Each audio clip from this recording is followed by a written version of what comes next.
حلب شہر شام کی چند لوگ مدینہ منورہ آئے اور اپنے ساتھ مدینہ منورہ کی گورنر کے لیے بیش بہا تحائف لائے۔ حقیقت میں وہ لوگ ایک ناپاک عزم اور ایک مکروہ سازش کے لیے یہاں آئے تھے۔ وہ لوگ حضور صلی اللہ علیہ وسلم کے روضہ مبارک میں داخل ہو کر سیدنا ابو بکر رضی اللہ اور سیدنا عمر رضی اللہ کی اجسام مبارک کو یہاں سے نکال دینا چاہتے تھے۔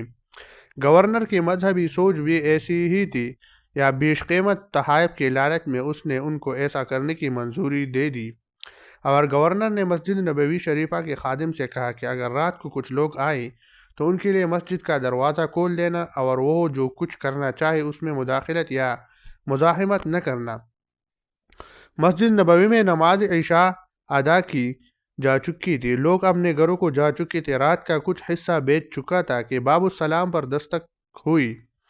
خادم نے دروازہ کھولا، کچھ لوگ تھے، انہوں نے دروازہ کھولنے کے لیے کہا تو خادم نے مسجد کا دروازہ کھول دیا۔ وہ تقریباً 40 آدمی تھے اور ان کے پاس توڑ پھوڑ اور کھدائی کے ہتھیار بھی تھے۔ خادم بیچارہ سہم گیا اور ایک کونے میں دبک کے بیٹھ گیا۔ یہ لوگ روضہ اطہر کی طرف بڑھے، ابھی ممبر تک نہ پہنچے تھے کہ ان کے نیچے کی زمین پھٹ گئی اور یہ سب لوگ اپنے ہتھیاروں سمیت اسی جگہ زمین میں دھنس گئی۔ ادھر گورنر ان لوگوں کا بے تابی سے انتظار کرتا رہا۔ بالآخر خادم کو بلایا اور ان لوگوں کے بارے میں دریافت کیا۔ خادم نے اسے سارا واقعہ سنایا۔